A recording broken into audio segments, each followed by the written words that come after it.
Peter King, CEO of Melbourne Convention and Exhibition Centre. Thank you for joining Business Events TV. Today's presentation and breakfast, how do you think it went? Yeah, I thought it was great. We're really starting to elevate the quality of the audience for a start, but we're also starting to talk just outside of the industry a bit as well. We talk to ourselves a lot, and look, we're getting better at delivering the messages that we need to be able to deliver as well. So to have that many people in the room, really engaged, and I think it's becoming more innovative, more creative. This industry has been it's come a long way in the last few years, I think.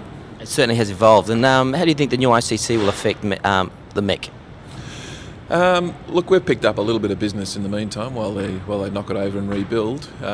It's incredibly important for Australia from an industry perspective to have Sydney operating well. It is the showcase for Australian lifestyle in particular. So it's important what gets built here has an effect on the marketplace.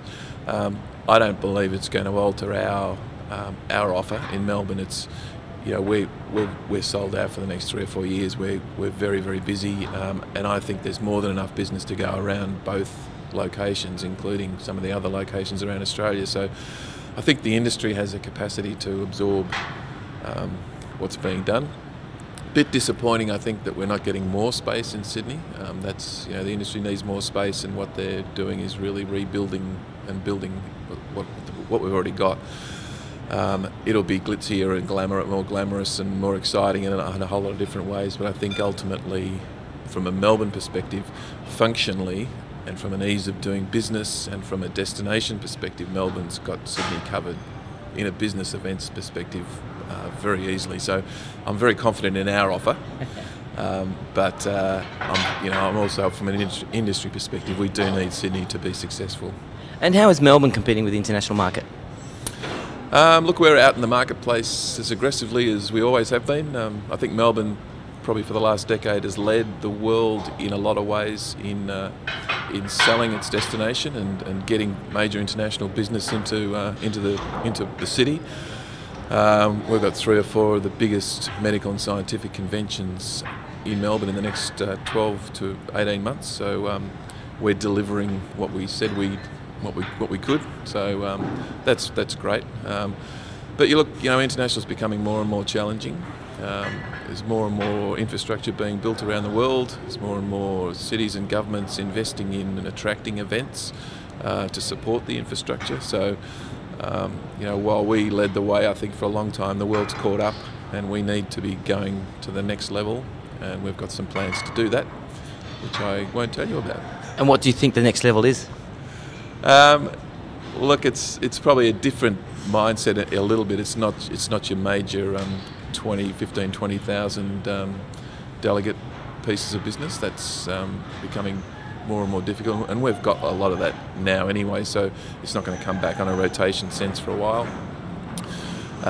So it's just engaging, I think, more with the small to medium or smaller and medium-sized associations. There's a lot of opportunity coming out of Asia, obviously, as that marketplace matures in China and India. Then there's where Australia is a very safe destination if you want to take your first steps outside of your natural country, then Australia is a very good option. And how are you working with, say, China and Malaysia? Is that market's picking up?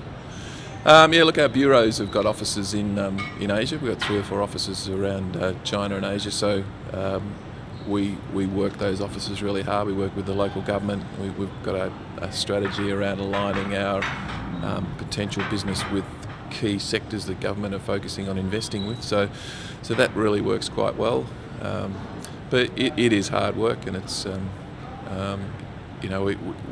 I guess because we've delivered such big and successful events now, we've got a very good reputation, so that certainly helps.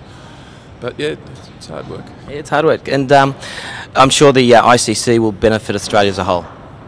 Oh yeah, absolutely. No, as I said earlier, I think the Sydney needs to be able to showcase Australia and the water and the harbour bridge and the beautiful blue skies and all that sort of stuff.